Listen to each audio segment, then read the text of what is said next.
Hello everyone, my name is Kuba from Buckshot Software. Welcome to yet another live development stream on Project Warlock II. I am accompanied by Enno, Hello, guys.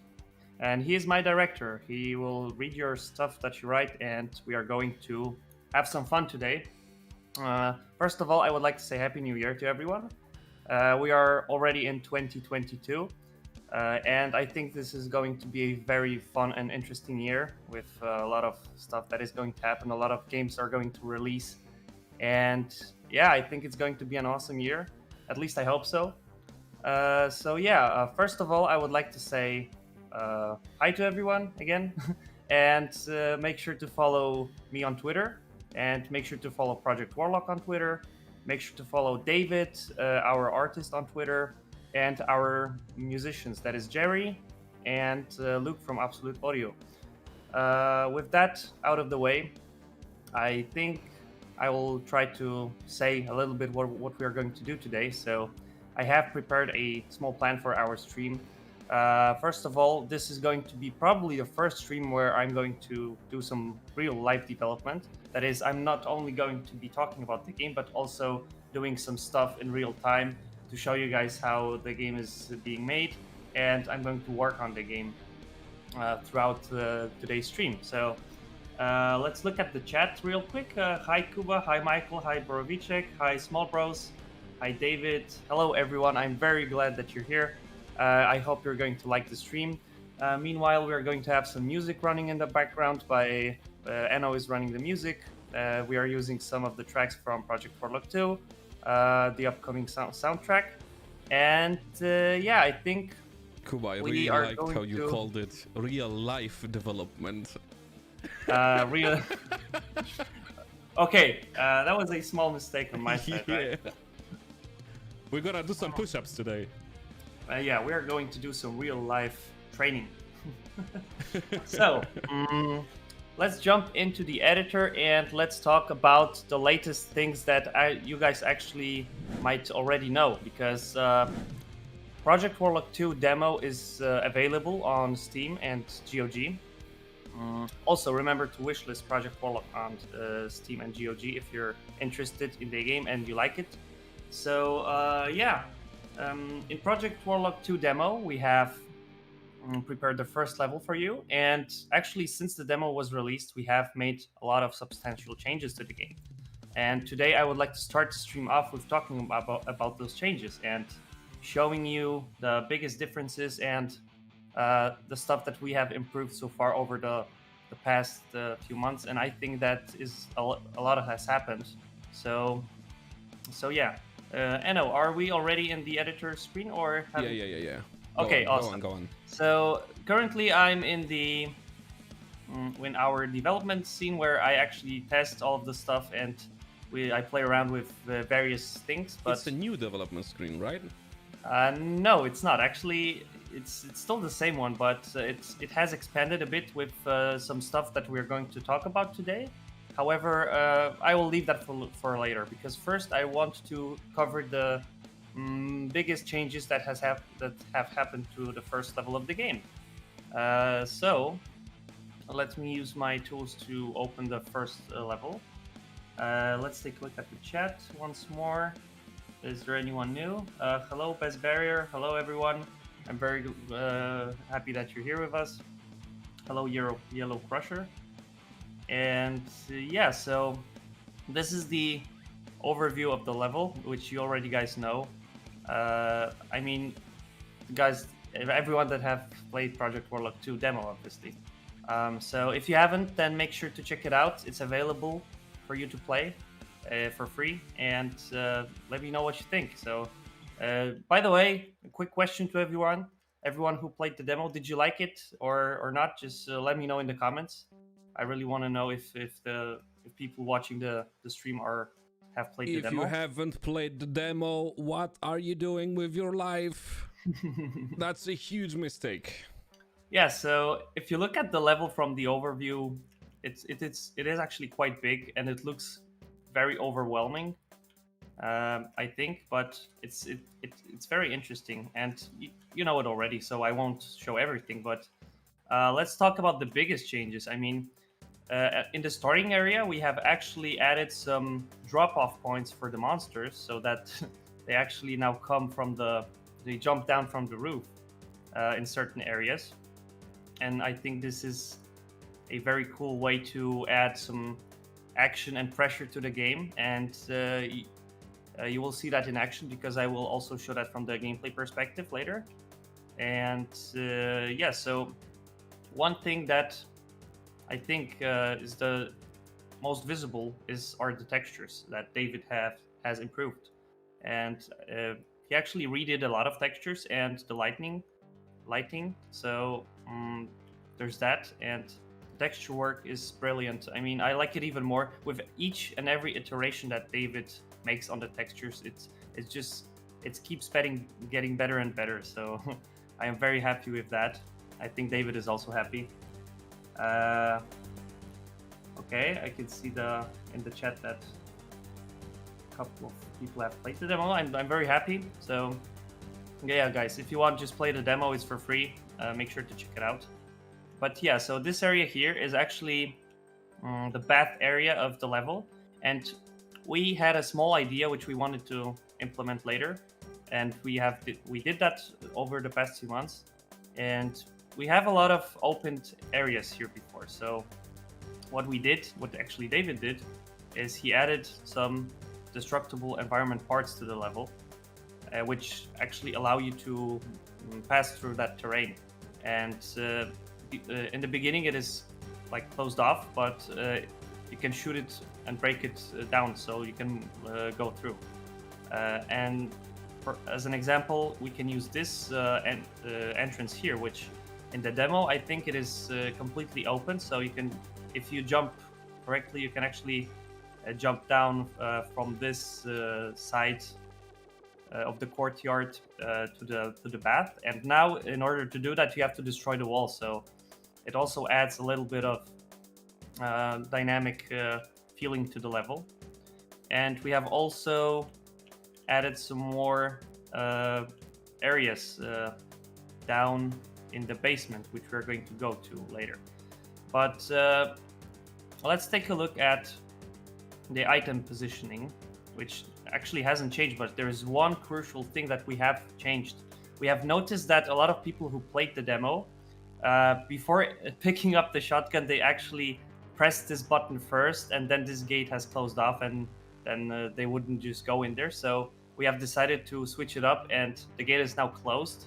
And in order to get the key, you have to open the door and then get the shotgun and then get the key, which is something that I didn't really think in the beginning that it's that obvious, but we thought that it's an important change in the level to improve the pacing and somehow fix that feeling that you might get lost. So there's that.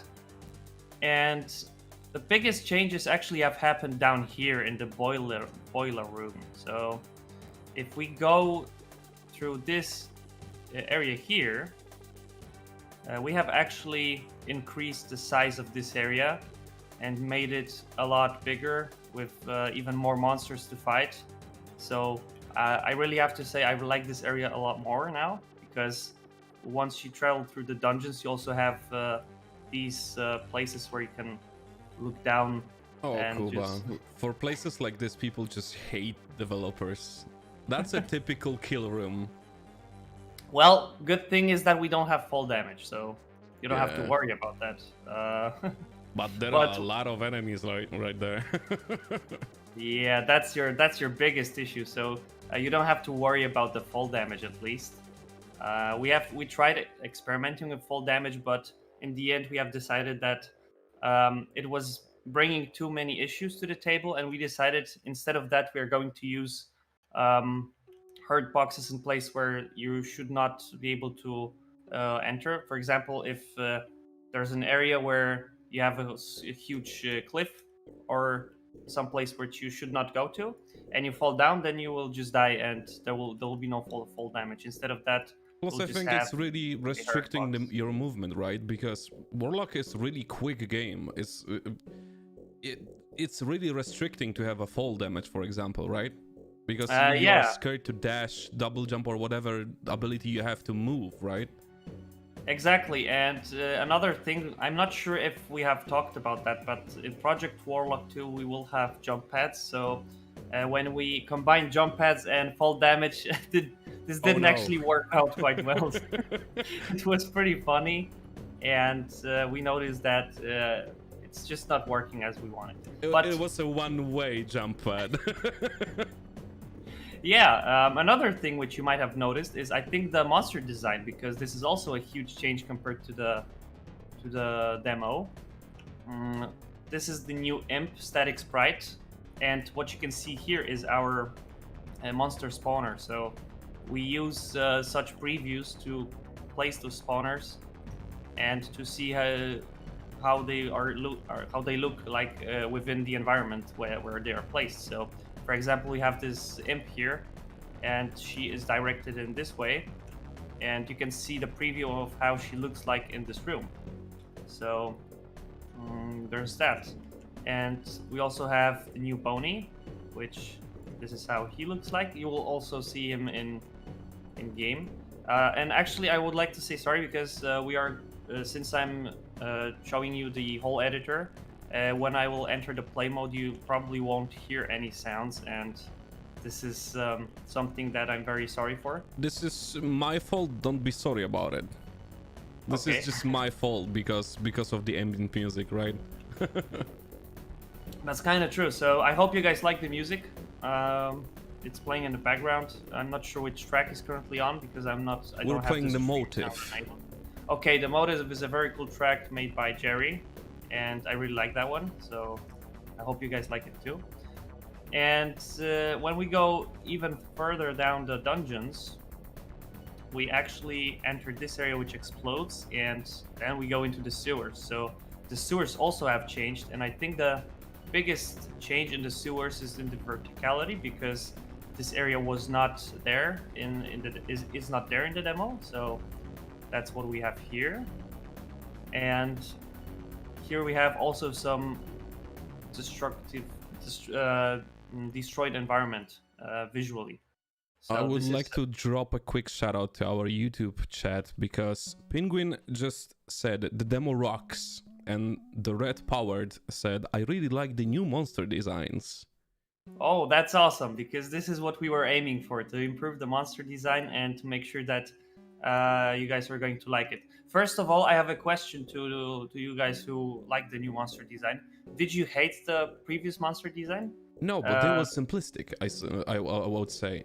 Then the new ones look dope as hell.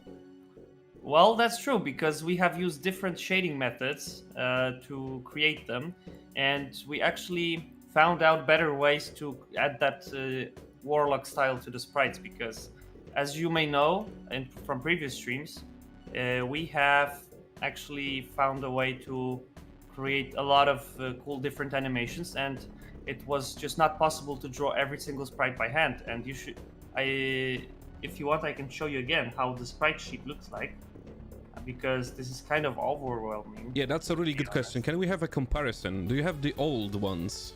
Yes, I should have it somewhere. I will look for that in a moment. But let me show you the sprite sheet from Project Warlock 2, and compare it once again to Project Warlock 1. So okay, let's take the ghoul for example, because I think that's one of the simplest enemies when it comes to the animations.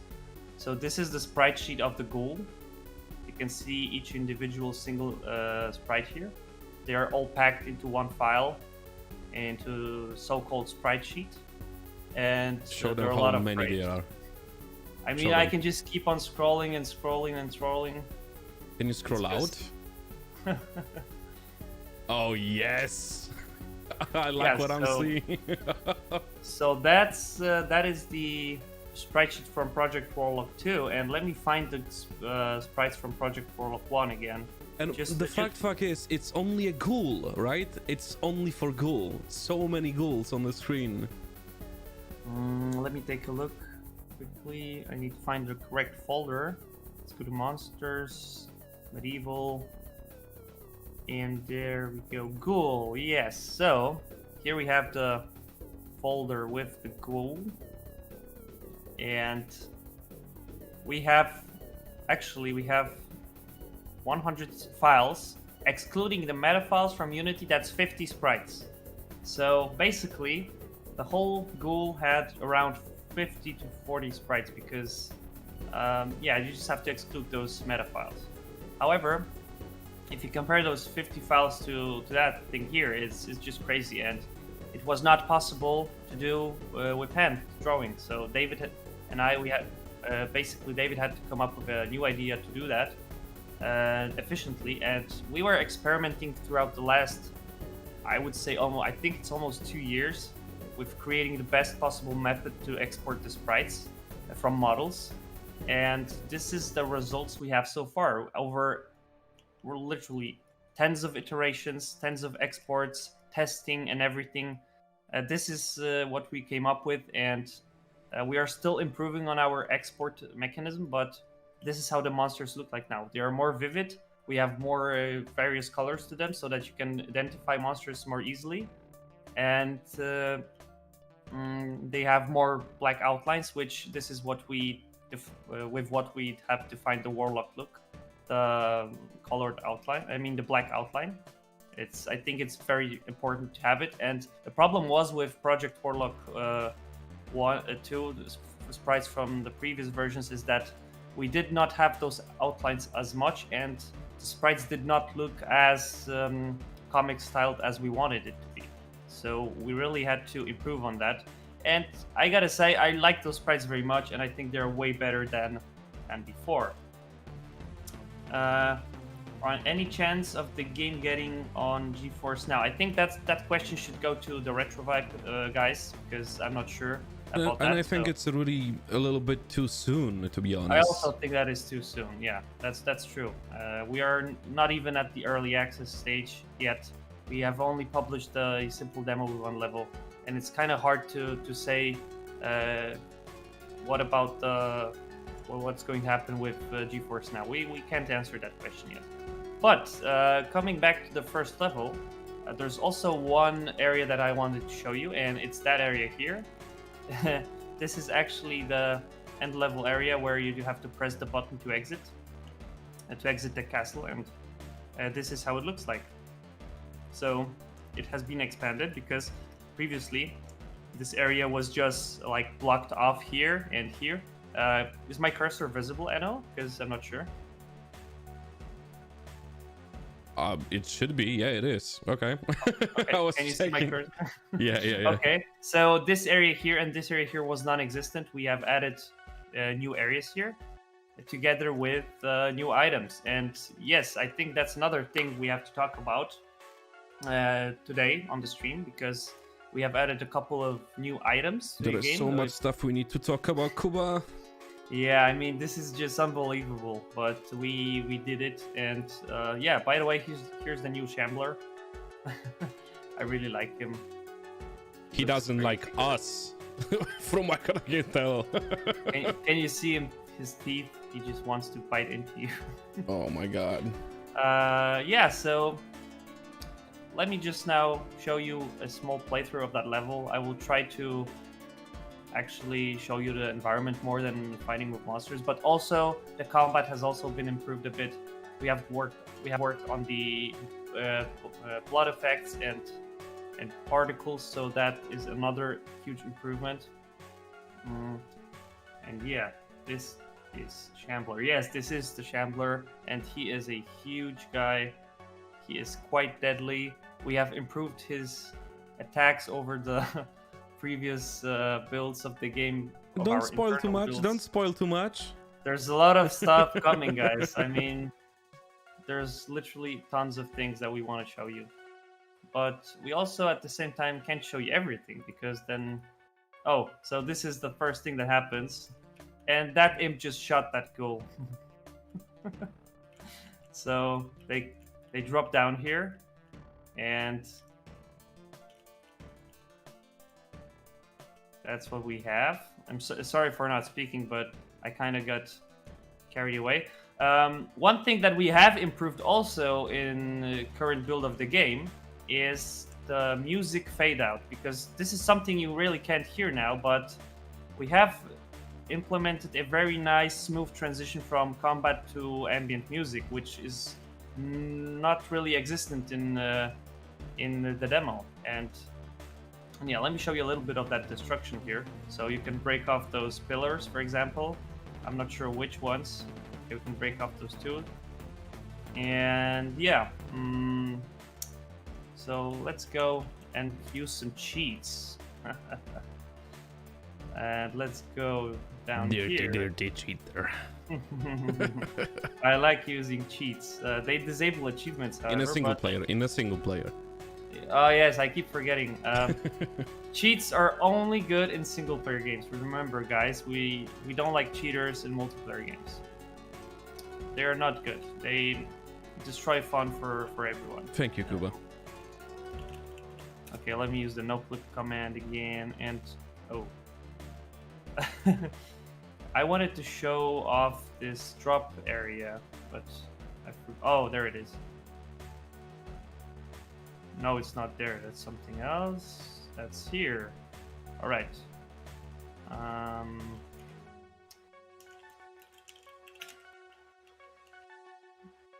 Okay, so this is how this looks like, and there's literally tons of monsters that want to kill you. So, yeah,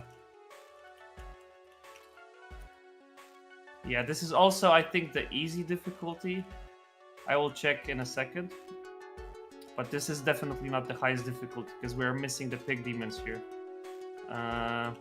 Also, we have added new gibs or gibs. I'm not really sure how you say that. We also implemented some new animations. That is the boyo. That is a pig demon. Yeah, here he is, and he is just so slow. You can kill him off very easily. But yeah, let's take a look again at some other things. Hello, Orcus Porcus. It's nice to have you here. Yeah, I really wanted to also show you things that we have improved from the UI side of the game. And we are going to now move to the development scene, because this is also something that has to do with the demo. And we have actually...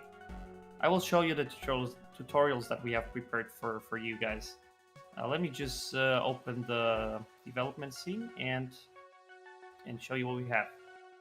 So I really want to just go through the tutorials here. So I've made, for testing purposes, all possible tutorials here with the terminals, and you can see them on the map also. So, oh, by the way, this is the new auto map, which we have covered in, I think, some of our dev updates. So this is how it looks like currently. It is, of course, work in progress. So everything you see is work in progress, obviously. But this auto map was designed by our graphic artist Bogdan, who is working with us since a couple of months, and I'm very glad to have him on board. So thank you, Bogdan, for doing this awesome screen. And it looks really cool. I really like it. It's perfect for me as of now. But yeah, so here are the tutorials, and they work same as before. So if you walk towards it, you will get a prompt to view the tutorial, and if you view it, then you can see how it looks like. And if you just walk away, it'll close. So everything's the same.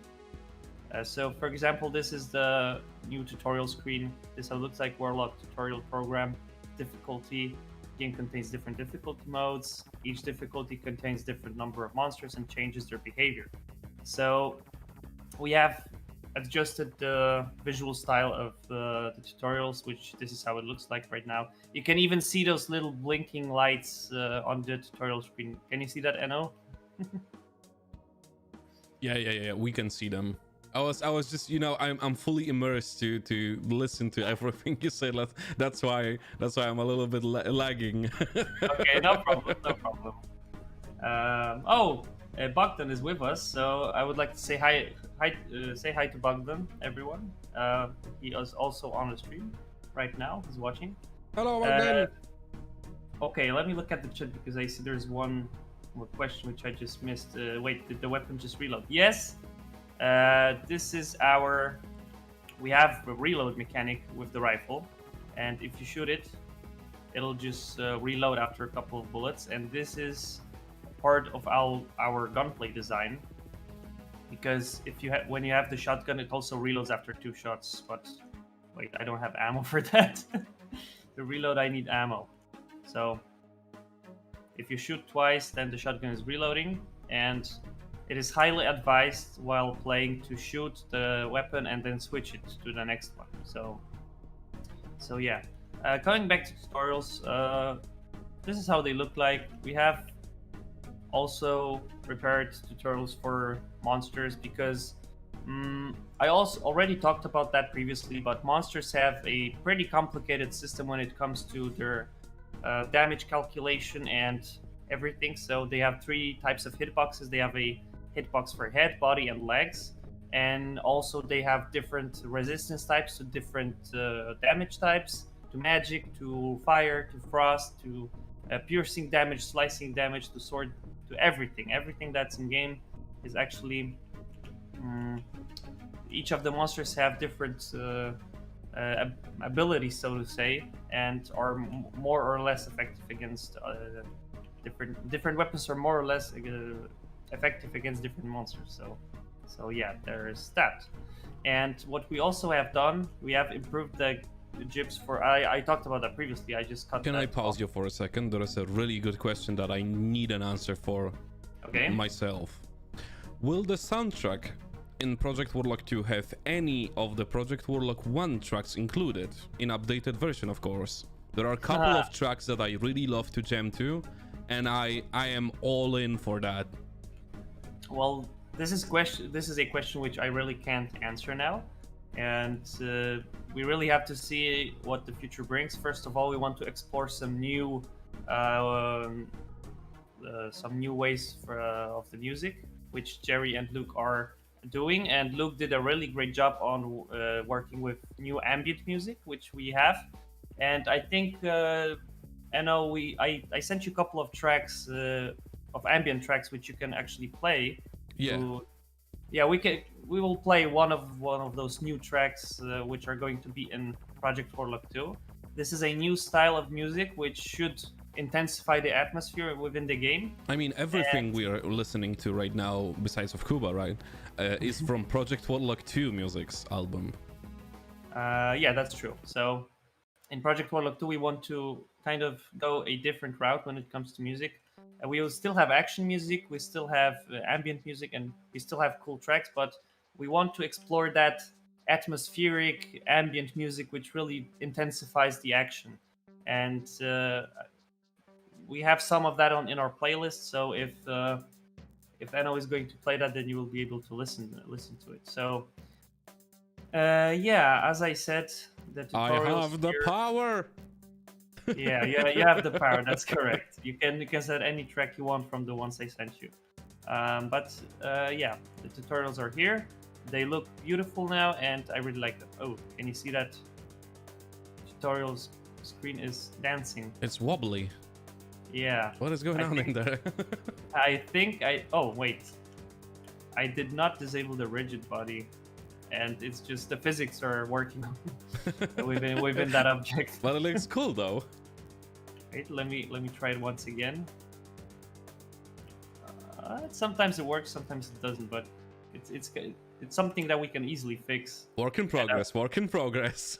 Yeah, and since we are doing a live dev stream, I'm going to try and fix it. Because why not? This can't be that hard, can it? Come on. So let's click on our tutorial trigger object. Let's look at the rigid body. And if we look at the constraints, there's one constraint missing, and this is exactly it. That's the rotation in y-axis. I forgot to freeze it, and this is why it was not working correctly. That's why it was wobbling. So if I open the prefab of my tutorial object, I'll just freeze the rotation and save the object, and it should be fixed. So there's that. Some things are easy to fix, some things are hard. I usually prefer those easy fix things than those other things. And So such bugs. so the stream is done, right? We fixed Yeah, the tutorial we trigger. fixed the game. Yeah. The game is done. Thank you for watching. We can launch. Yeah, the game is ready. The game is gold. Yeah, so that's the tutorial screen. Also, what I received recently from Bogdan are the new sprites for the intermission screen, which you might guys know, and I will try to show you the intermission screen, which is how it looks right now. And I will try to implement the new tutorial screens, the intermission screen sprites here live, so that you can see how it looks like.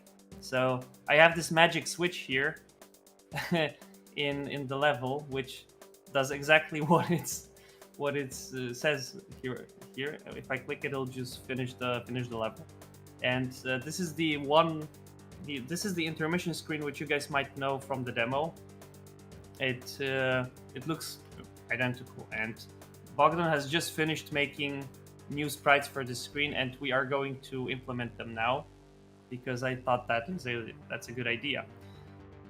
So this should pop me back into the main menu.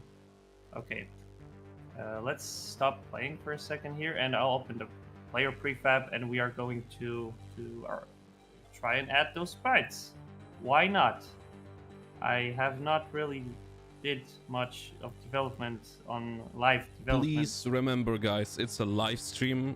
Anything Kuba is doing can go really smooth or really bad really quick. I hope not, but let's take a look at the UI of the player. Let's take a look at the structure that I have here, and we are going to try and open the intermission window, which is right here, and I will disable the main menu windows so that it doesn't disturb us. So we have here our intermission screen, and we are going to take a look at the different objects which we have here.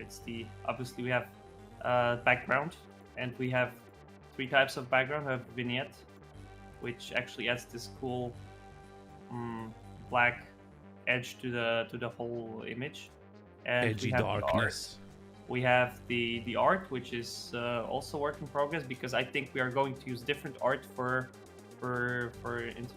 in-game screens, and we also have black screen in behind of that in case someone is using a 21:9 monitor ultra wide or 32:9, and the art is just not wide enough for it to cover, and instead of that you'll get these black bars on the side. So that's what we have.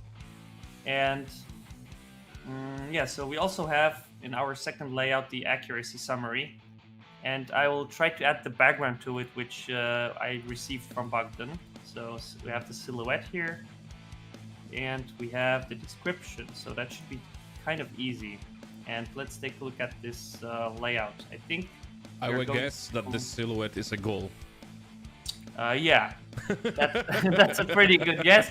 Not only it's a ghoul, but it's a very, very old ghoul sprite, which I have just painted white and black in paint, because I did not want to ask David to do such a simple thing. I wanted him to focus on more important things, so I did it myself. And we are going to use the new silhouette that we have. And let's find it in the project. Where do we have? We have this UI, and we have the atlas and level. So bam, we have the new silhouette, and let's take a look at the import settings. We need Kuba, to Michael is sad. He said no lawful ultra wide players, only black bars. Well, that's something pretty funny, because creating art in ultra wide dimensions, I think not that easy for the artists. I mean, I'm not sure, because I haven't even asked that, but that's a good one. Because the art looks splashed, right? If you ultra wide it.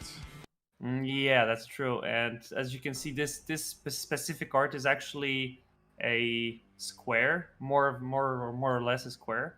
So it's already not fully used by the screen, because this is 16:9.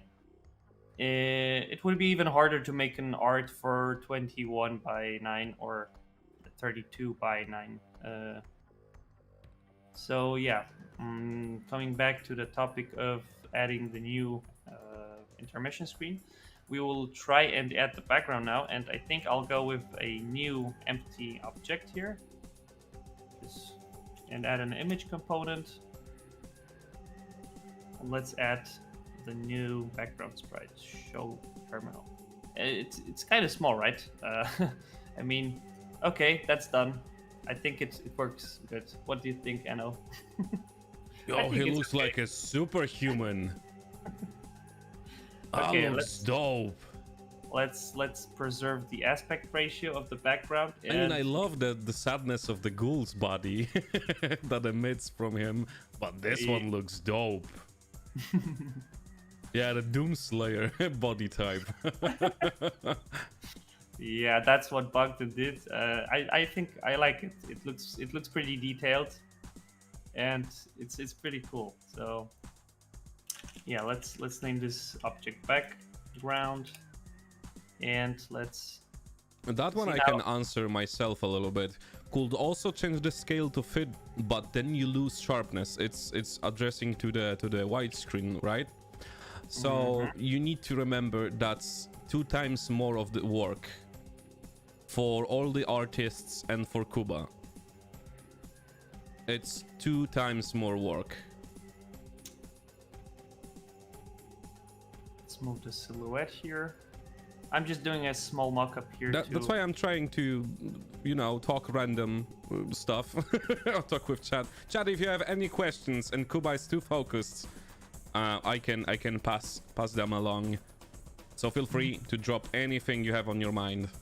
By the way, Bogdan, if you're here and you have any, if you don't like what I'm doing with your art, then just say it. If you're not happy with how I'm putting it together, just let me know. But I think this is how it should be. It looks pretty good. I'll need to change the color of the text to make it fit. Okay. Okay, we have a vertical group here, and I'll have to remove it because this is the spaces between the text are not identical. I'll try to move this now up a bit. I'll move the legs up, and I'll drag it a bit to the left. Okay, now we need to move the description text, which is here. And it also needs a background. But not only that, it also needs a different font so that it fits. Now let's take a look at that. Let's change the standard font because we have to remember the game is going to be localized. It's going to have different languages. We need to remember to set the correct font for the correct text and for the correct language. So because I'm using a different font, I have to uncheck the standard font. How many languages are planned so far? I believe 8 of them?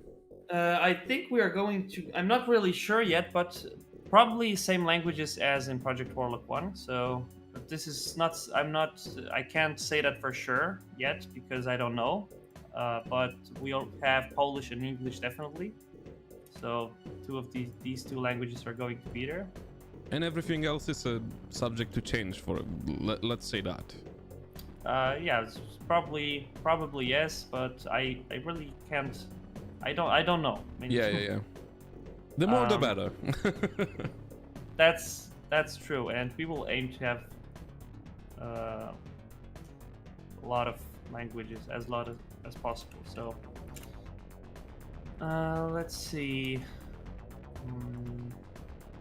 Here we have the text, and we need to move the origin. I love how focused Kuba is when he is deving, that he even, forgets how to speak human. Yeah, I mean... Any language. We're talking about languages and you're like, ooga booga, me program. Doing something and talking is pretty hard. Yeah, I know. Let's say type background title. And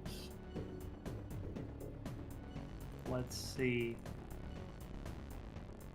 I think the background is also a bit too small, or the silhouette is a little bit too big. Yeah, I should not forget how to speak human. Let's see, preserve aspect. Okay, that's what was wrong with the sprite. I forgot to preserve the aspect ratio of the sprite. So let's do that, and let's move the description again down a bit, and the head hits. So. There is a good one in chat. Consider adding percentages as well. There are percentages. The text that you can see in the description is just a mock-up text, which is just made by me. And the game, when you press the exit button, the game is going to set these values to the correct values, and also they show the percentage of the hits, of the overall hits. So you can check your headshot percentage ratio and everything. So that's in the game already, and I will try it and show you that later. So yeah, let's leave it like that. Oops, I pressed accidentally Control C. All right. I mean, thing about creating UI is that it just takes a lot of time, because placing every single item correctly is just tedious. But you have to do that, because otherwise it will not look good. But I think this looks already better than the thing before, and yeah. So let's take the second layout here, and we are also going to add the background. I can't imagine how many ideas the artists have. Like, for example, me as a random guy, right? Looking at the art you were just showing us from UI, I was imagining a bullet holes or something like that in the summary, in the summary, because it looks like a tablet or something like that, right? So we have the tablet thing. Yeah, so the lower right portion is empty for now, but I was imagining a bullet holes, or a burn damage or something to it. Yeah, there is a lot of stuff that artists can show off in here.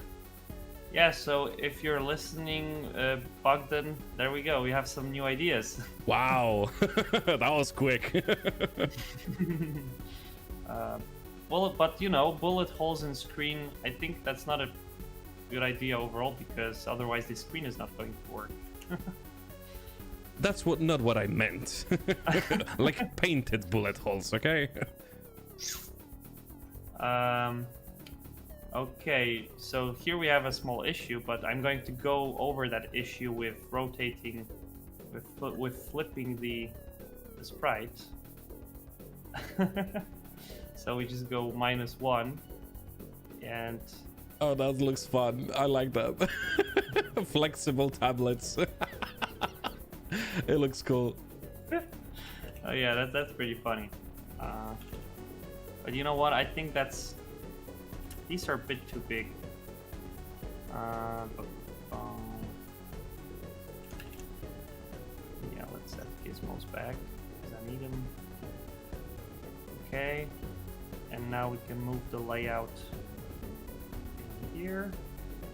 Also, the music player is kind of disturbing me, so I gotta disable it for a second. And let me know to enable the music player back once I'm done, because I might forget that.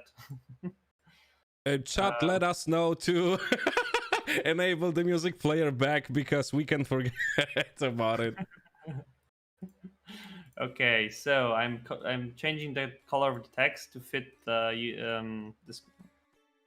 fit the terminal, and I think it's still a bit too big. Let's see. Okay, let's leave it at 450. And let's move that. Actually, you know what? It can be a lot smaller. I think it works this way. I'm just thinking. The one thing about pixel art is that keeping the pixel density is pretty hard. Yeah. At the same level for each and every single item. So I always try to do that as best as I can, but it's not possible it's not always possible. So I really have to, just play around and test with different values. And this is where I will have to move that again. But we have this whole layout here which we need to move down a bit. And then the background is 450. Title. We need to move the child alignment in the vertical layout group. Kuba, I can tell you are stressed a little bit that we are watching your work. Of course I am. How else? I mean, I'm not really... No one is judging, everything is work in progress. Chill, my dude. So this is a pretty simple task to do. I mean, you know what I would hate? I would hate writing code live. That would be... Oh no, that's a definition of hell. Yes, that would be literally hell for me to do. So, okay. So due to how these lines are drawn here, I think I'll just stay with these numbers and show them here. I mean, I won't move them above these arrows. Why did that change? So we have that, and I think I'll just remove those layout groups because I used these before. Since we did not have any real layout, I had to use them, but I think they're not needed anymore, and that will just make my life easier. So let's do that, and we are going to make these... Should I make those numbers a bit smaller, maybe? Let's change the height of the text to 40. I don't know about that actually. Change the width. Because even if you have like super low headshot percentage, the big number makes player even happier, even if it's like, 12% instead of 30, right? Because it's a big number. Yeah, that's true. So maybe keeping it big is a really good idea actually, even if it's a low number, right? Yeah, that's why I did not change it as much, but let me change the font here again. Comic Sans. And... Yeah, Comic. All right. Best font. Now we have that. We can disable this back again, and let's put the music player back on. I remembered it about that, and let's. Oh yeah, right, Kuba. Put the music player back on. Yeah, it's back on. Thank you, chat, for reminding us. Okay, we are going to now see how it looks in game.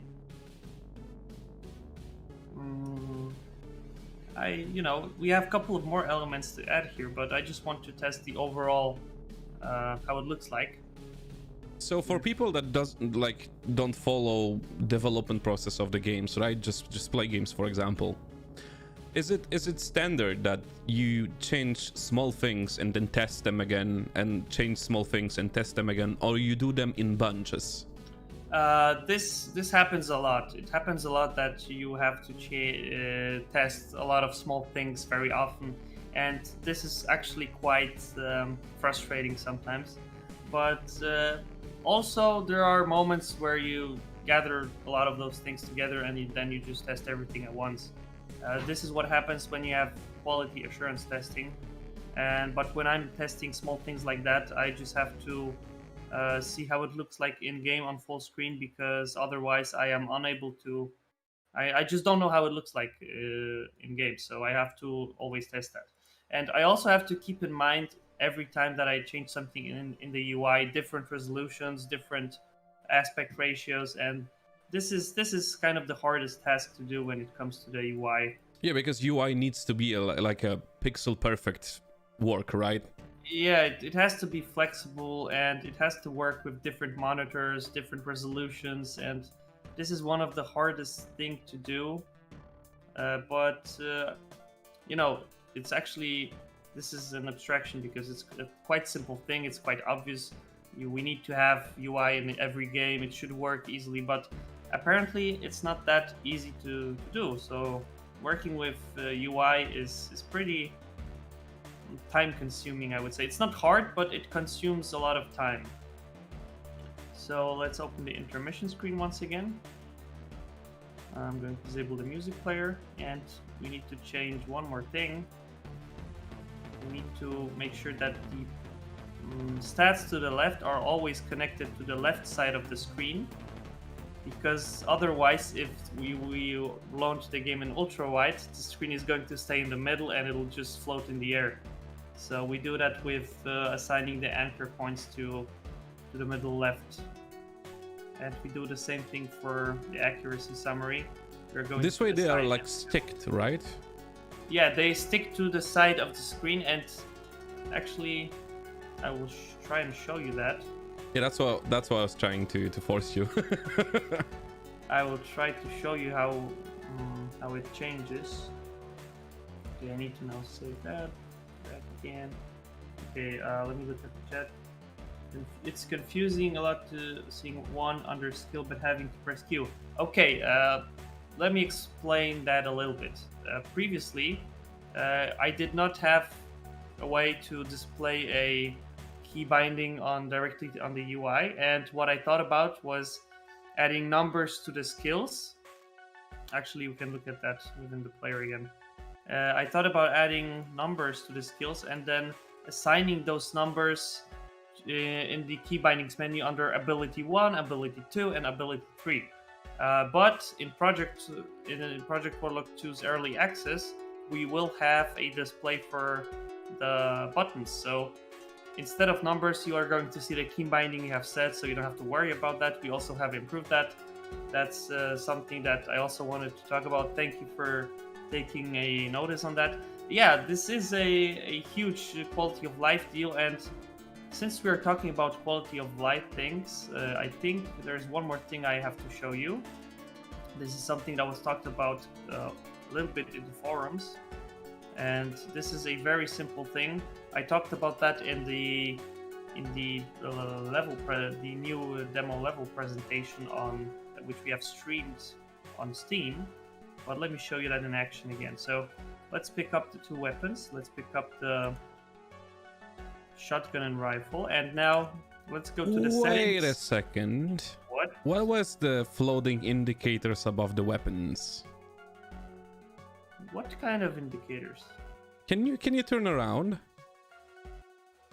Yeah, even slower. Yeah. I saw some indicators right there. Yeah, we'll talk about that later. Okay. Let's look at the key bindings we have here. We have attack, alternative attack, next weapon, previous weapon, and also something new, last weapon.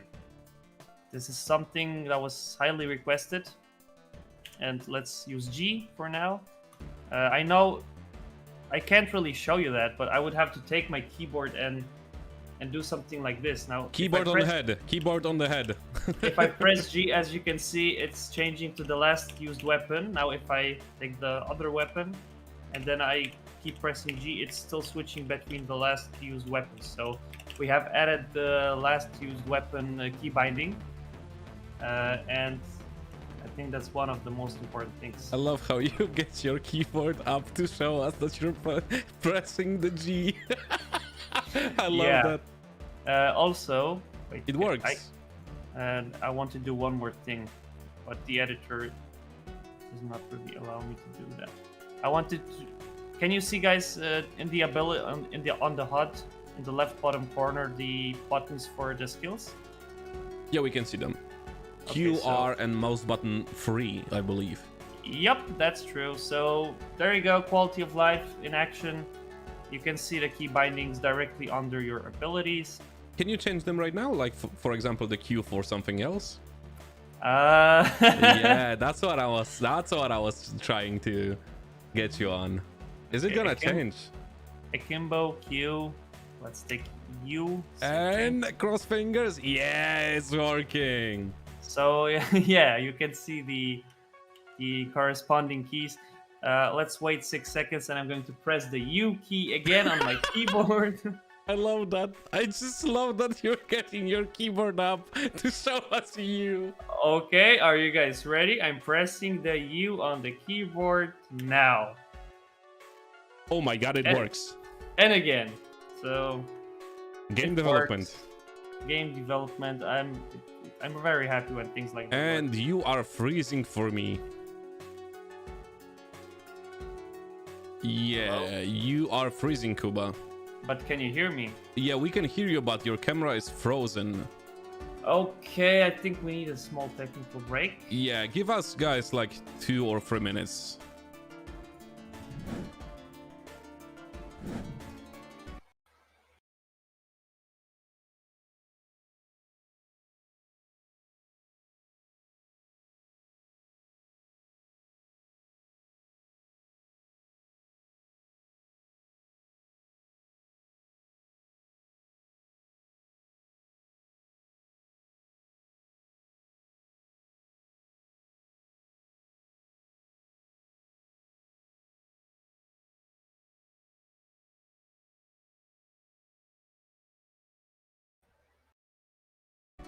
So we are back, not 2 minutes.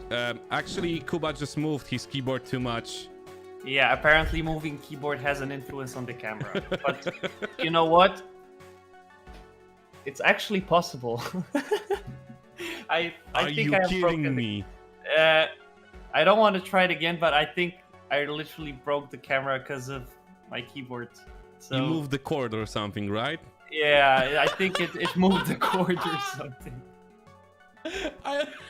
That's too much for me. Yeah. So let's take a look at the intermission screen, and then we are going to move forward with new things because there are also other things which I want to show you and talk about. So let's see how the new intermission screen looks like.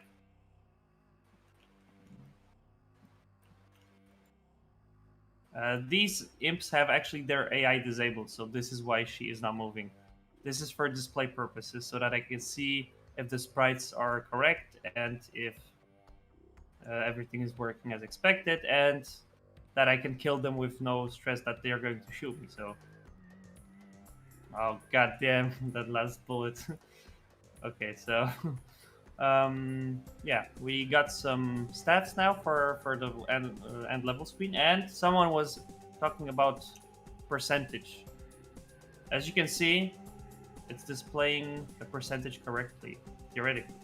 So if anyone has counted the shots and the hits, you can compare that to the accuracy summary. We have 10 hits to the head, that's 71%. We have 0 hits to the body, that's 0%. And we have 4 hits to the legs, that's 29%. So, I noticed one thing. I think the color of the text is different on the text on the right and on the left side of the screen, is it? It is. Okay, I will have to change the text later. So yeah, you have the percentages, and this is it. Now to the next topic. You can see probably a lot of items here, right? So this is something that we have added to the game over the past 2 months. This is a new, yeah, I can say new mechanic. It's not new to the world of FPS games, but it's new to Project Warlock, because in first Project Warlock we did not have these kind of items, although we had concepts for them, but we did not use that. In Project Warlock 2 we are going to have a simple armor system, which is going to influence and impact the way that you play. And what I mean by that is, from now on you will have different armor pickups in levels, which actually reduce damage you take, and they work in a very simple but a very understandable fashion. So let's take a look at. I need that weapon. I just don't like walking without the gun around. I need a gun when I walk around. So here we have the armor shards, and they are blinking blue light, which means they, when you pick them up, they give you the basic armor protectiveness. And This system works very similar to the original armor system in Doom. If you guys don't know how the armor in Doom works like, I will explain that just in a second. So when you pick up those small armor shards, you get +1 armor, and you can see that a bit above health. So it displays above the health bar. And we have 4, 5, 6 armor. Now we have 3 different armor items, which you can pick up. We have a small armor, we have a big armor, and we have a heavy armor. And the main difference in these armors is that if you pick up the standard armor or the big armor, you will only have 33% damage reduction to your health bar. And as you can see, now we have 81 armor. And if I enter this hurt box, it reduces only like one third of the damage, and the armor takes only 1/3 of the damage, and you get 66% of damage to your health. Yeah, that's really hard to explain. I know about it. So it is not a shield for your HP. It's a damage reduction that is reducing itself with the damage too. This is important because adding only the armor as if the armor would completely reduce the damage, it would be like an extension of the health bar, and that would make no sense actually, because then it would be like you have 200 HP. So the armor works in a way that it takes away a little bit of the damage you take, but it also takes damage at the same time, and your health takes damage. So in the meantime, hello Sully, hello the red powered, it's nice to have you guys.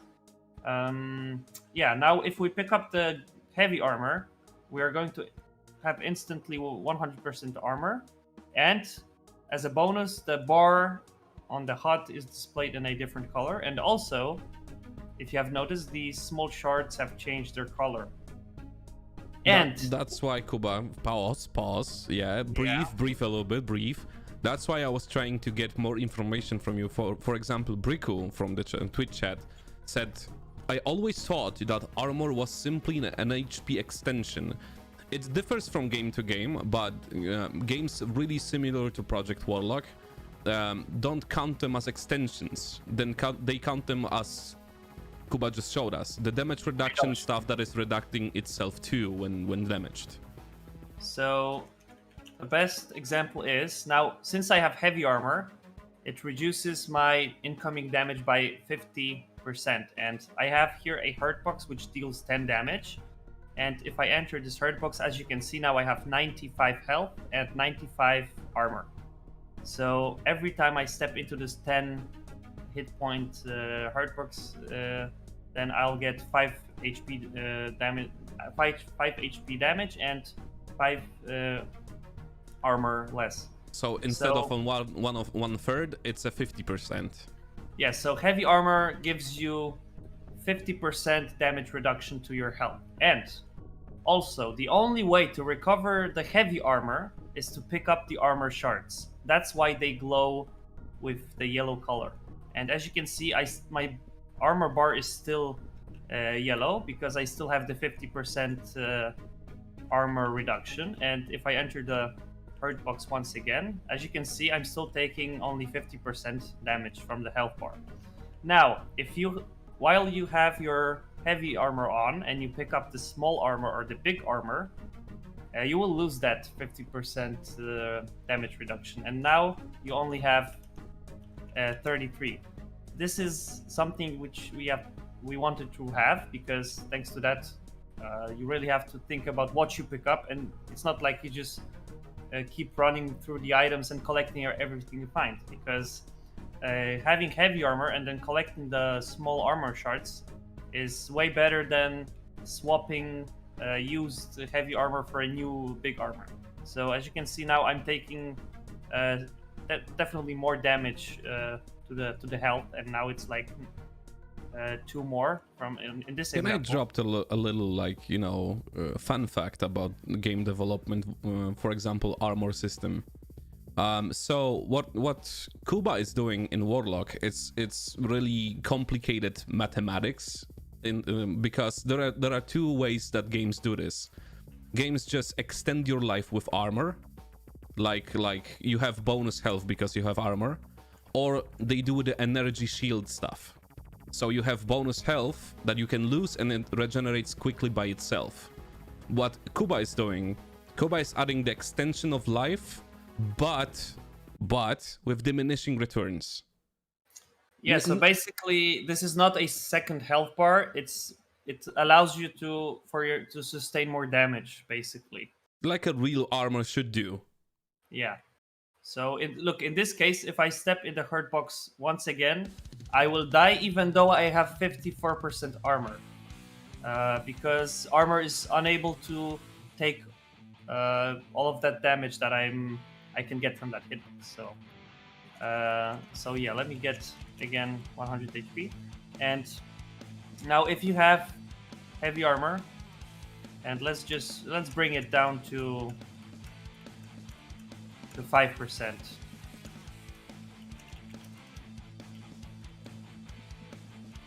Now, if you're playing and you have only 5% heavy armor, picking up the big armor is a bad idea in a way, because sometimes it's a good idea and sometimes it's a bad idea. If you're in a critical situation, where you have low health and low armor, it could be a good idea to pick it up, right? But usually, if there are no monsters around, you should be running around collecting these items, because as you can see, I still have 50% damage reduction, and I did not lose that damage reduction. So there are two things, Kuba. First of all, Unable Arts is hoping that this mechanic is explained in game because it's a huge difference between the armors. And second one, the MoMath said this does leave the door open to shield powers that have 100% block but smaller maximums. That's true. We can expand that mechanic anytime, but initially this is what we have prepared so far, and I think it gives you a good roster of variety across the items that you can pick up. So yeah, we can definitely expand that with different cool ideas. But as for now, we have 3 items and armor shards, which are adaptive. And yeah, so I'm back at 100% armor, and I'm back at 33% reduction. If I pick this up, I have 50. But if I pick up again the armor, I'm back at 33. So this is very important, and we are going to have a tutorial which explains that. So as you can, I really hope that these are enough, because look how many tutorials we have. We have made a tutorial for really all important aspects of the game. So this is what we have here, and one more is coming. That is regarding the armor. so yeah, let's shoot some barrels just for fun. Here we have health. And also, there's one more. We need to clarify that, Kuba. I'm really sorry that I'm interrupting you. The bar is changing the color. Can you step into the normal armor? The small one. Wait again, I have to restart. Yeah. Because some people can miss it, but the bar with armor is changing color depending on the armor quality you are picking up. Yeah, basically, this is what we have added to avoid situations where you forgot what you have picked up. So let's see. As you can see, these are gold. Also, not only you have the bar in different color, but also the adaptive armor shards, which are around the level, can remind you of that. Because if they are blinking blue, that means currently you have the blue armor on. But if you pick up, look at that. If you pick up the heavy armor, they change to yellow. Huh? And that way, and your bar changes too. Yes, so the bar changes and the items change. So this should be pretty easy to memorize, since now I'm at full armor, but if I'm 95 and I pick this one up, you see the shards change, and the bar also changes. It's back to blue. And if we get feedback that it's a bit problematic to understand, we will try to somehow make it more clear, but as for now, this is how it is implemented, and we will try to work with that. Another thing which we have added is a little expansion of the health system. It's a very simple thing. These small health vials usually give you 5 HP, but if you're at 100% health, they give you +1. That's a really cool idea, Kuba. Maybe you can pick up to, I think, 150. Can you hear me? Yes. Yeah. Okay. That's a really good idea. So maybe when the player is taking damage while having a golden armor, the damage flash should be like little golden. Yeah, that's a really cool idea. Wait, you mean this direction flash or yeah, that you are boosted with the better armor, right? Yeah, that's kind of good suggestion. I think I have to write it down. It's a really good suggestion. I'll write it down. Damage. That's why I interrupted you. Damage, direction, color. Just one heavy armor. This. Thank you, Rico. Okay. That's a very nice suggestion. So yeah, armor is an important aspect of Project Warlock 2. We have prepared the games in a way that it utilizes this armor, and trust me, it makes the game way more fun if you know that you have armor on and it reduces some damage. So that's a very fun thing. Also, I talked about jump pads. We have them. So here are the jump pads, and here's a combination of 2 jump pads. So yeah, that's just playing around now. Yeah, another thing is we are adding some new types of AI things. What? You showed us jump pads.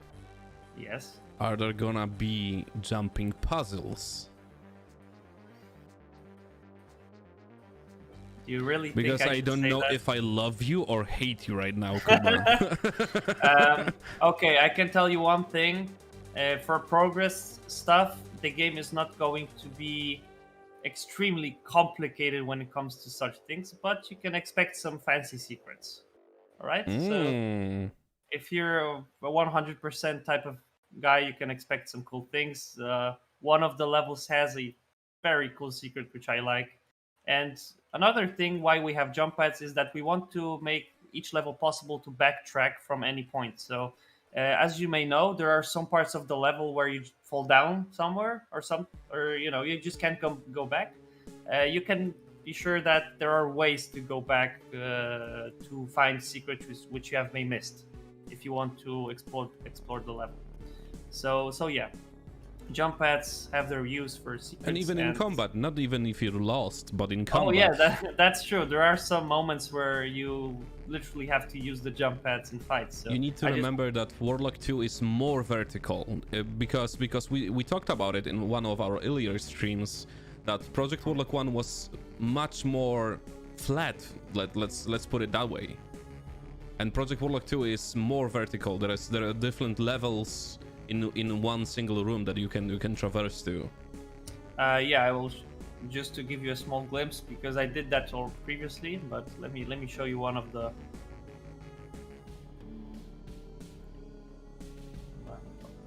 okay, this is how vertical the level can get. I mean, wait. So this is just an example. We posted that on Twitter somewhere, but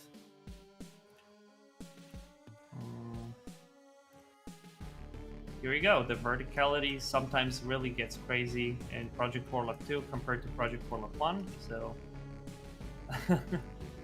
here it is.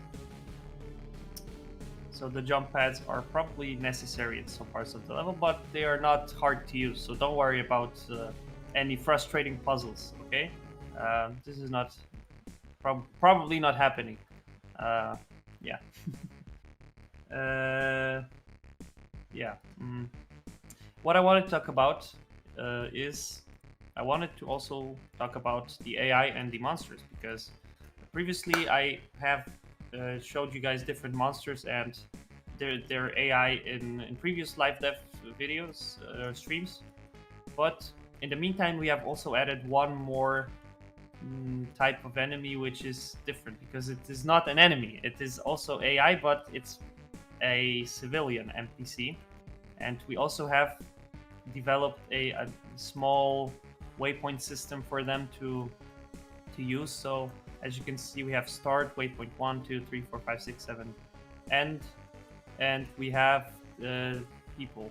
So let's see them in action. This is like a test part of the level, which I use to just see how the waypoint system works. I also created a tool for us to see view the waypoints from the editor, and let's take a look at that. So Project Warlock 2 is also going to include a lot of cool,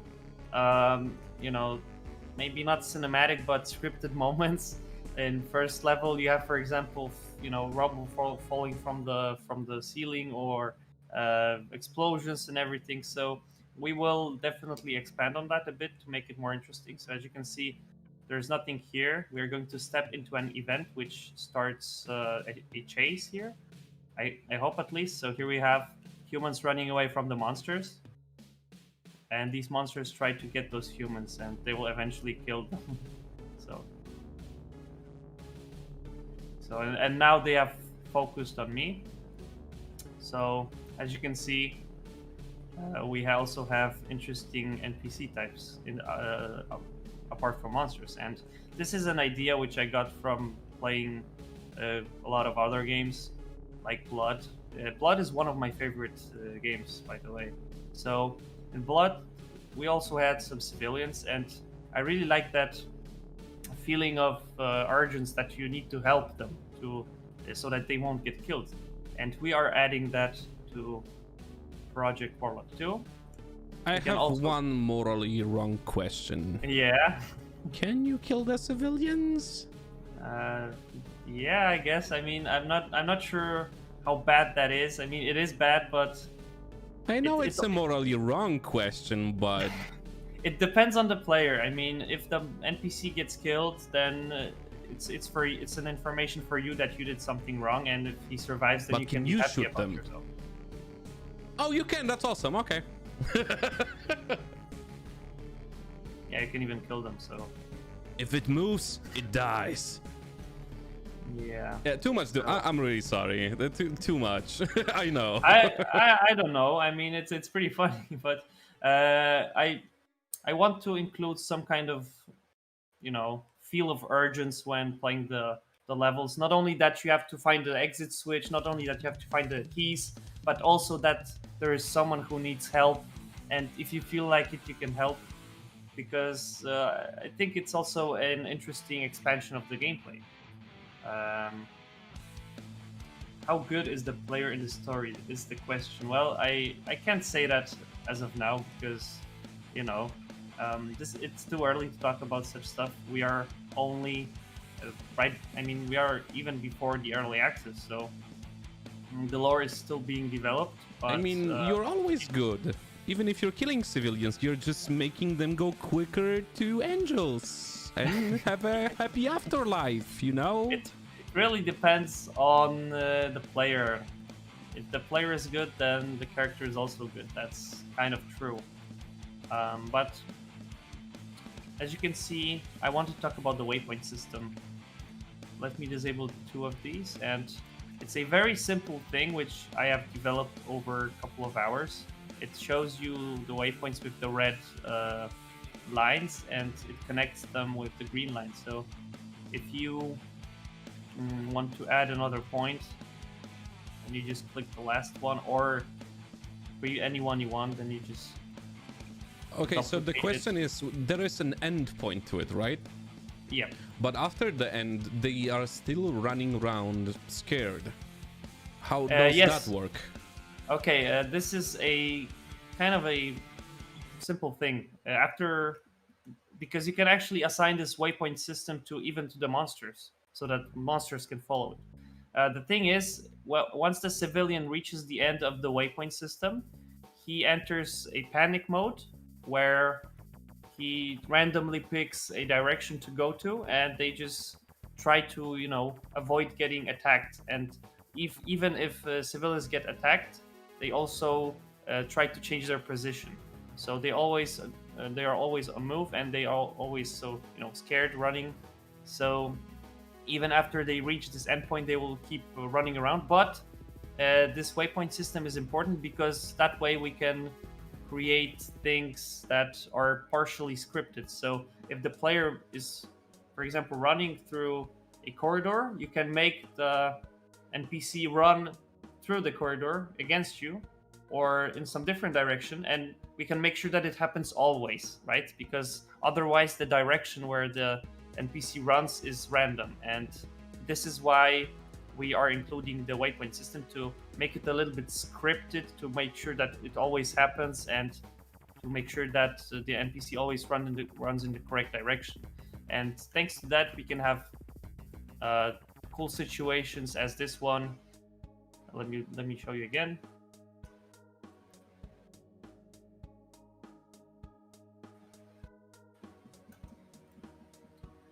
Okay, so let's take a look again. You can have situations such as these where they just run away and monsters are following them. So yeah, this is by the way still work in progress, but I just wanted to show you how this works. And we can use this in various places to make the levels a little bit more cinematic, to add some scripted events, to make it look like there's something bad happening, an invasion, and that the player has to do something, and it just looks better overall. So yeah, I think there's one more question in the chat regarding the armor mechanics. I just saw I've missed something about armor mechanics. Small and big have the same bar color but different damage reducing, or there is only two armor levels: heavy and small big armor. Okay, the armor is the damage reduction is based on the color and not on the armor type. So if it's yellow, then it has damage reduction of 50%, and if it's blue, then it has damage reduction of 33%. So not only we have, it looks different because you can clearly say the difference between these two armors, but also the color indicates the difference in the damage reduction. Is that clear, or is there something else that you want to know? I love how by design armor feels like it's simple, right? But there is so many like misleading questions and how not understandable it is. I don't know why though. I don't know why. It is pretty simple, but I think not everyone is used to such things. I have to admit myself, when I was playing Doom, I was not sure. I did not really know that the armor worked this way, because you had security armor and mega armor, I think, and these armors in Doom also have same mechanics as here. I mean, Project Warlock has same mechanics as in Doom, not the other way around, but it was also, but the Doom did not really explain that to the player in any way, so a lot of people did not know about that, and we will explain that because it is pretty important. However, I think that even without explanation, some people would still notice the difference because it is quite visible. 50% is a lot compared to 33, trust me. When you're taking a lot of damage from the rockets, it's very, very easy to notice. Yeah, 33% is the blue armor and 50% is the yellow armor. I thought about displaying the percentage on the HUD, but it would just not look nice. One thing I could do is display... It's more informative, but it doesn't look good, yeah. You know what? I actually have an idea what to do. Oh, here we go. Live death. Ladies and gentlemen, live death. It's actually a very simple idea. I'm not sure how it would look like, so we can test it out. So let's say we have the this is not going to fit really well with this UI, because I thought about adding the percentage of damage reduction to the amount of armor you have, but there's no place for that, and I'm not sure if this is really needed. If you guys think that's a really good question, Kuba. 50% from 17 damage is 8.5 damage. So is it 8 or 9? How about the decimals? I have to check that because I'm not sure if I took that into account. Yeah, because we need to know. I mean, we don't need to, but people want to know if the decimals go, rounding up or rounding down. We can do an easy test. I'll change the hard box from 10 to 17, and we will see. And you'll have your answer. We have small problems. What kind of problems? Our connection is dying out, and I have no clue why. Okay. So we need to pause for a second into intermission screen. Okay, be right back.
Yeah, guys, we are having some internet issues here, connection issues, and sadly, this is something that we cannot do much about it.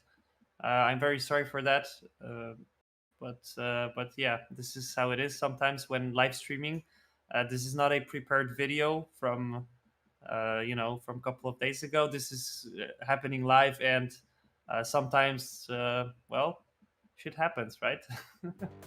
So I'm very sorry for that again. However, I hope that you can hear me well, at least, so that I can talk. So I set the hardbox damage to 17 because there was a cool question about the damage reduction, how it's rounding down or up. So let's take a look at that. We're going to test it. Just a quick question, Anu, are you here? Yeah, I'm here.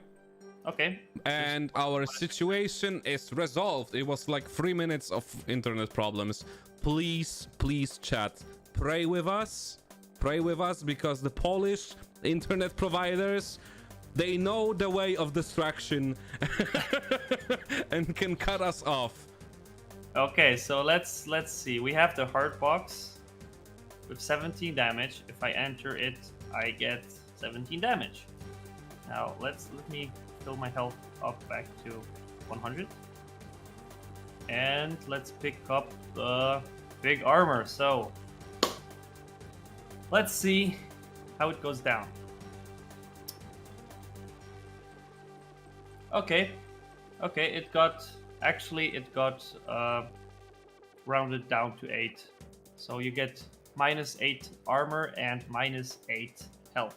So the answer is the decimals are rounding down. And both. Now, it's now starts the funny part. I'm sorry to Yeah. interrupt you, but can you change it? Yes, definitely I can change it, but I have to explicitly check that in code. So this is what is needed. All to right, you hate the code on stream.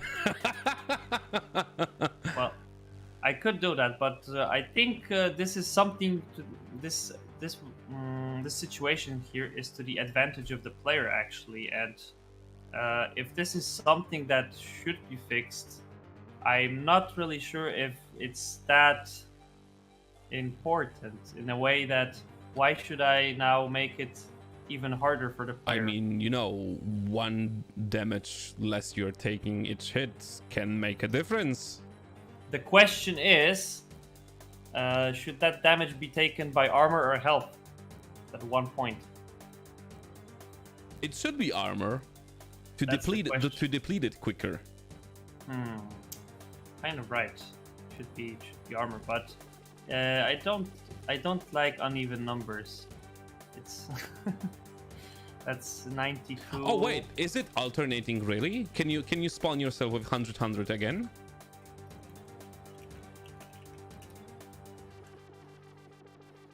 Eight.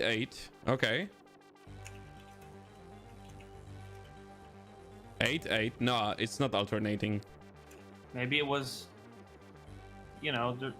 Probably we need to do some further testing on that.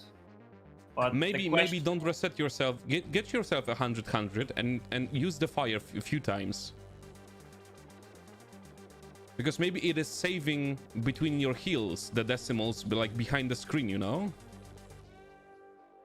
Yeah, Momaf is saying that you went 2 times and it was 100 to 92, and from 92 it was 83. Okay, let's see. It is. It is saving the decimals to add them up. Okay. So the thing is, the decimals are not displayed on the HUD. Oh my god, it works even better than we anticipated, actually. I think it kind of does because it's always equal. I mean, there's nothing to add or to delete. It's always there. So fixed. Yeah, I mean, it's not fixed. It was working flawlessly from the beginning. That's true. Big brain Kuba. Wow. 5, 6, 8, 9. Doing maths. Yeah, it works. In real time. Yes, that's because we are using float and not integer to do that. So that's why it works. Yeah. When talking about the UI, I forgot to show you something cool that we have. This is another thing which we have prepared for you. I don't want to spoil anything, but you can pick up different bestiary entries. How do you even say that? I'm not sure how to say that, but you can pick up the entries for the monster codex. And what you were trying to say? This word. Bestiary. Bestiary. Yeah, Beast. yeah, it's a bestiary. Yeah, it's kind of a weird word. Yeah, it is. You need to flex your tongue a little bit. Beast, because beast is a beast and Eary is an Eary. But you asked what these icons are, right? Well, these are the spells. This is the akimbo, and yeah. Why do spells look like this? Well, because I wanted them to look like that, and I love that answer. Because I wanted to. What else, right? It's Bogdan's design. Bogdan did that, and but it looks like a controller, like from an Xbox indicators, right? Yeah, that's true. It looks like X from Xbox.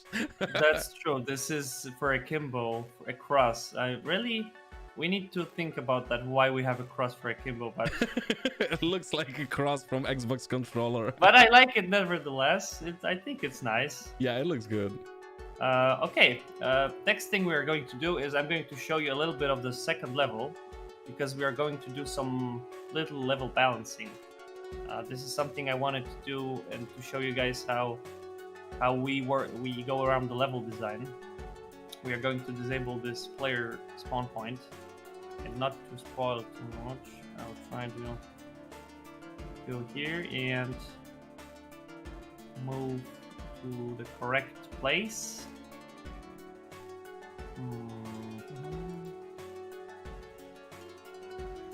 All right, so there's this small place which the player enters, and it's the village. I'll disable the monsters for now, just to show you the environment a little bit. And I also want to show you how we go around creating stuff for our level. So first things first, we create the geometry. This is what David does mostly. So we create most of the geometry, how the level should look like, and after that we basically start adding objects such as decorations, because geometry and decorations are static and they do not require any, so to say, gameplay planning, although in a way they do when it comes to arenas. But apart from that, it's all about how the level looks like, and we just place decorations around and place the geometry, and then what we do is we start adding monsters, and we then add items, and then we add all of the content like secrets and things that make the game fun. So, but you skipped the most important part. You add That monsters, items and stuff, but how do you know how many of them you put there? this is what we are going to do right now. We are going to try Okay. You want to show the example. Okay. I'm because, going too far. Yeah. Because to be honest, there's no correct way to do that. First, what we do is just place them around the way we think might be okay, and then what we have to do is just play through and through and just see how it feels, and we have to adjust that. So let me go into the interactable level elements, and let's place the player spawn point here, because for the demonstration purposes I want to spawn here just to show you this area here. And let's go ahead and launch the game just to show you how the level in this part actually looks like, what you can expect. Let me look at the chat. I love how Briku has such a sniper eye, because they noticed that you changed cups. Oh! And I told them that you just switched to the stronger stuff. That's why you changed cups. I think that you are all crazy, because this is the same cup from the very beginning. No. You used the white one. What? I don't have a white cup. What are you talking about? Yeah. Oh, so the white one was the stronger stuff. Now we know. Okay, so with all the visual effects applied, which we can actually adjust in the preferences. No, you can. I'm sorry, you can adjust that in the visual settings. Post processing. We have the shader. We have comic edges and other cool things, such as also lighting and a brightness slider, which I think is also in the demo. It was added due to the feedback, so we have that in game. And there we go. Let's take a look at this part of the level. So we have part of the village here, and I don't really want to show more as of now. I just want to give you a small glimpse on that. Here we have the canals, and yeah, so this is what first we come up with the design of the level, and we try to make the geometry right. And after that, what we do is we start adding the so-called interactable objects. I mean, by this is geometry, you mean everything that the player can see, walk on, get stuck on, and stuff like that. Geometry is basically the visual side of the level. There we go. Thank you. You are like losing yourself into development, and sometimes you need to, explain a little bit better to people Yeah, that play that's games why but we don't have know. you here for. 'Cause Awesome. As a developer, sometimes I really forget that some terms might not be understandable, and I'm very sorry for that. Exactly. However, I always um, try to describe what I'm talking about as best as I can. However, what we do is we place items, we place monsters, and we place various things. So, for example, we have monsters here placed, a couple of them. And what we do is we think about how the player, when he enters this area, we need to remember what arsenal he has so far, what upgrades, uh, what items are around. Does the player have the ability to have the full health at this point? And we have to see how the level is, how big it is, what placements we have, and based on the area, we decide what monsters to put in. So, for example, we have put in here a couple of flying monsters, we have a couple of knights, we have a couple of ghouls, and we have a couple of NPCs. And I think we have. Do please pass that message, because Iris said, by the way, I love this music, I'm going to play it in my head probably forever. That's very happy. I'm very happy, and this is a very good thing. That's nice to hear. Basically, what you have to do is you have to talk to Jerry, and you have to say thanks to Jerry and Luke, because that's what they did, and they did a really good job on the soundtrack. The music is amazing for Warlock 2. Yeah, so make sure to follow Jerry and Luke on Twitter, because they both have Twitter. We will post their links in the comment section. Make sure to check it out. Hello, Deadrell. It's nice to have you here on our stream. Currently, we are trying to play with the monster placement and showing a little bit of level development. So, how the game works when it comes to monster spawning, it's pretty simple. We have, apart from various objects, we have triggers, and we have various elements which can trigger other things. It's basically an interactable system, and this is what I came up with in order to make a system for various things which player can interact with. And for example, we have this trigger here. Actually, need to disable the gizmos. We have the trigger here, which once the player enters, fires various events. So, first of all, when you enter this trigger, it spawns the NPCs. It makes them go run through their path, which they have here set by our waypoint system.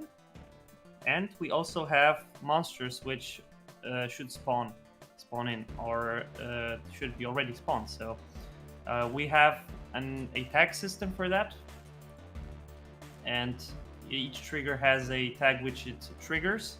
So if we say that this trigger should work with a tag called village invasion, then every object which has this tag assigned basically is fired then up. On the topic of waypoints, one really good question popped into my mind, so I'm gonna pass it to you, because we are talking about waypoints and monsters and placement and stuff. So levels in Project Warlock 2 are a lot bigger and like more complex and stuff. So the question is, are monsters like resetting the aggro for like a distance you are going to run away from them, or they like endlessly following you? If you, like, for example, you're out of ammo in the middle of the action and you just run, you just run for your life to the next level, like to the floor 2 or something like that, upper level or something, looking for ammo. Do they reset to the point for full HP and the point they are started, or they are chasing you no matter what? It really depends on the situation, because sometimes they won't chase you, they will stay in their place, and sometimes they will chase you. It really depends on how far you run away. Not only that, but also if you get too far away for optimization reasons, the monsters will have their AI disabled because, well, the game contains hundreds of monsters on each level. And Yeah. for example, if you have a speedrunner and he runs through the whole level, and by the end of the level, he will have a lot of monsters alive and working. So it might be a problem for slower PCs. And we had to come up with a system which disables the monsters which are very, very far away and have literally no chance of being interactive or come to the fight with the player. So this is definitely That's a fun fact you one dropped thing. about the disabling of AI. Yeah, but basically, if you get very, very far away from the monster, his AI will just get disabled, and He's not processed in the background, right? Yes, so just to avoid some, just to get a bit of that processing power back to the other things which are more important. Because why should the game think about a monster where player is not, or where the player cannot even access, or it's when it's too far away? So, yeah, we have this here, village enter. Now, I need to see one thing. Okay, so let me pick those tags first because I need to see what we have here. Okay, so we have this tag here, village invasion, which fires the monsters which should happen when you enter the village. And let's take a look at that. I will disable the monsters first, and I will show you the NPCs. This should work, at least I hope so. It always takes a little bit. I still remember one of our first streams that we were building a hat, like a house or whatever it's called. It was really small, so I called it a hat. Do you remember? Like, yeah, we did have a stream of showing how the levels are made, and yeah. It looked like a Minecraft home. Yeah, it did. Okay, so once we enter this area, you can see the NPCs have spawned and they run to their target. These are on fire. They jump down from the building which was on fire. And if we combine that together with monsters in the area, then it really... Oh. Then it gets really interesting, to be honest. So let's add some monsters to that area. And let's see what happens. With no ammo, hack and slash them. Happens.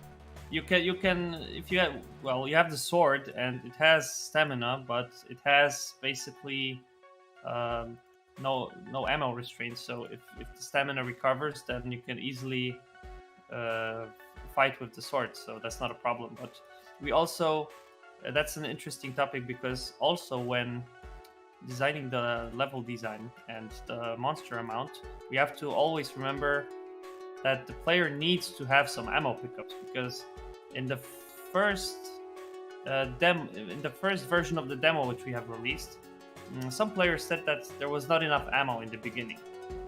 We decided to increase that a bit, and it got suddenly better. So making such things is it's a process which just takes time, and it has to be iterative. So there's no way around that. We have to just try and test things out, see how they work. If they don't work, then we go back to the drawing board, try, and then we test it again. And this is basically what we have to do all the time. And this is time consuming, but it really pays off when you finally have a perfect situation where you just walk into the room, you have perfect amount of monsters, you have perfect amount of ammo, and the game just feels great to play. So now we should have some monsters also. I forgot. Wait, did I really forget to enable them? I just talk too much sometimes, and then I forget. Oh my god. I wanted Kuba, to is everything okay with you? What is happening, Kuba? I don't know. Okay, now the monsters are going to spawn. I forgot to enable them. Why didn't you tell me? Oh, It's your fault. because you forgot human again. I understand now. Yeah. Sometimes So it happens. if you don't know, basically game developers are not humans. They're like 90% robots that just drink coffee, import. How do you import coffee, export code? Uh, so sometimes they bug out and the code doesn't work and they don't appear human. You I switched the decline cup to answer again. that question. Did you switch the cup again? You did it. No. What do you mean, this cup?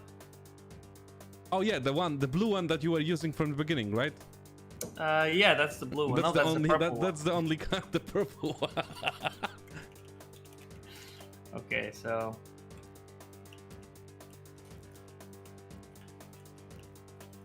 okay, now there's something happening.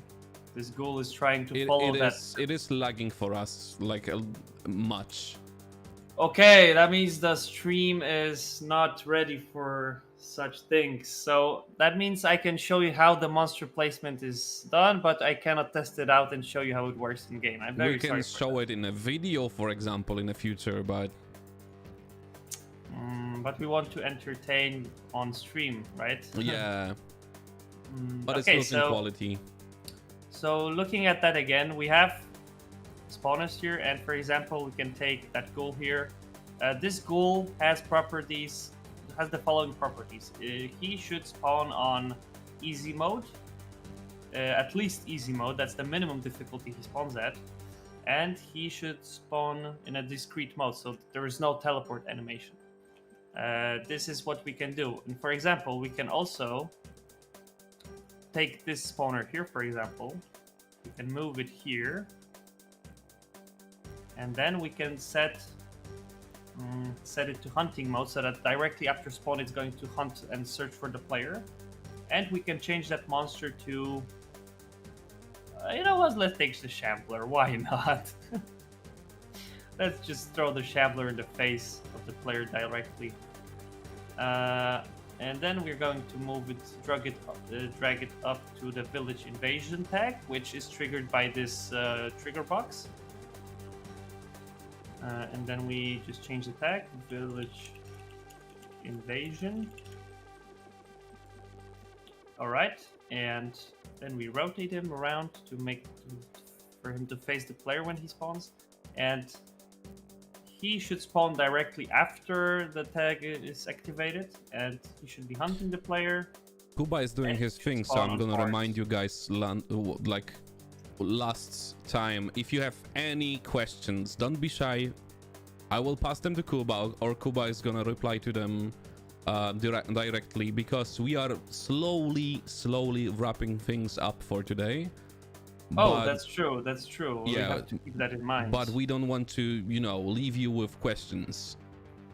Yeah, so since the quality of the stream does not allow me to test on the fly the monster placement, which I have planned for today, it's just sometimes we have no influence on some things, and I'm very sorry again for the internet connection problems. However, we can try again. You can load up and we can try. Okay, so let me sum up what I have done. So what I did, I took the monster spawner, I put it here in front of the player, and as soon as the player hits this trigger, this Shambler is going to appear in hunting mode. That means he is going to attack the player directly after he spawns. And also, Shambler is only spawning on level on difficulty hard or above. So let's see. You can also, for testing purposes, I can pick the difficulty settings in the player spawn. So I can pick whether I should spawn in easy or hard. So first of all, let's take the hard difficulty, and let's take infinite ammo. Spawn of everything. That I love these tools, these are my favorite things in the game. Where I take infinite ammo, god mode, spawn of everything, and then I can just have fun all day when making the games. That sounded like it's an only thing you do. Having fun all day. And then it's coding. Oh, There is fun all day, and there is coding. well, that might sound a bit weird, but I like coding kind of. I mean, it's when I have a cool idea, I sometimes I just want to throw everything to the side and just start coding, because coding is pretty fun when you can see the results of the things that you code. Okay, can you guys see the entering screen? Yeah, we can. Okay. Uh, can you see my mouse movement? Is it Yeah, very blurry? everything is okay for now, but I think that spawning so much in the village is dropping the quality for me. Okay, that's nothing. Okay, so here's the shambler, and A big boyo. So much blood from the big boyo. yeah, but as you can see, he has spawned because I just placed the spawner here, so he got directly spawned before the player, and we can edit that very easily. We can move him around. We can move any monster around. It's just, as I said before, doing such monster placements always takes time, and you cannot go around that. You have to just test it and play around and gather feedback from people and think about different situations and think about what arsenal the player has currently. Does he have upgraded weapons? What he can use to fight the monsters? And it's also important to combine different enemy types together to create exciting moments. So it's important to have some monsters which fight from close up. It's important to have some monsters which can shoot bullets. Uh, it's important to have some hit scanning monsters. I know some of you hate that, but I love hit scanners. So yeah, it's all about that combination of various monsters. And as you can see, even from coming back to the monster design again, you can see even from this view that the monsters are easier to spot because you can see the green one here, the orange one here. Basically, you can see It's a a lot. huge improvement, actually. It's Yeah. a huge improvement. Yeah, I think so too. But there is one question that bothers me up until now. Didn't want to spoil it for me, but is the leveling system broadened? Like more perks, stats, etc.? Well, this is something that we have not actually talked about before, to be honest. And I think we don't want to talk about it for now. Yeah, I think this is something which is not ready to be talked about yet. We will do a dev blog about it probably, And it's gonna be awesome. and you're going to probably we'll do some explaining and more because I think we don't have that much time anymore to talk about that. Actually, we have no time. Yeah, guys, if you have any more short questions, please go ahead. I will try and answer any of them in the next couple of minutes, and we are going to go offline. In the meantime, I would like to say thank you for watching. I would like you to say Happy New Year again because we're in January. The 2022 has started, and I think it's going to be an awesome year with a lot of things happening. Also, make sure to follow me on Twitter at Project Warlock Dev. Make sure to follow Project Warlock. Make sure to follow David on Twitter. Make sure to follow Jerry and Luke from Absolute Audio on Twitter. Make sure to follow Retrovibe Games and make sure to wishlist Project Warlock II on Steam and GOG if you're interested. I really hope you guys like the stream. And if you want to chat a little bit with Kuba and like drop questions outside of the development streams, you can always join the Retrovibe Discord. And Kuba is true. Actively looking into Project Warlock. The how do you call it? The channel that is in there. I lost the word. Now I'm turning into a robot. Yeah, it's a Discord channel. Discord server. Discord channel on the server. Yeah. It's a channel. Yeah. So, yeah, the rat in Project. I know that he's a tough one. But we need some monsters which are a bit irritating. sometimes. That's what I think, at least.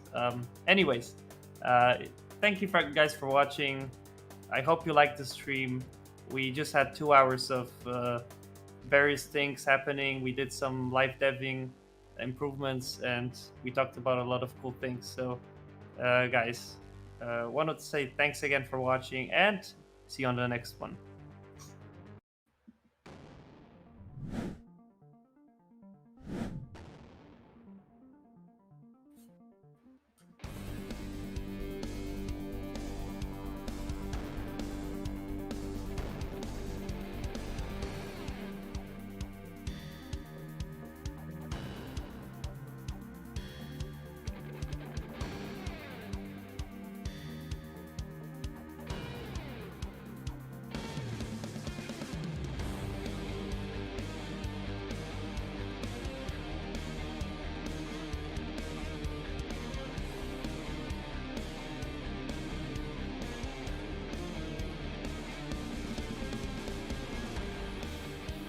Halo wbiłem. Jak już skończyliście?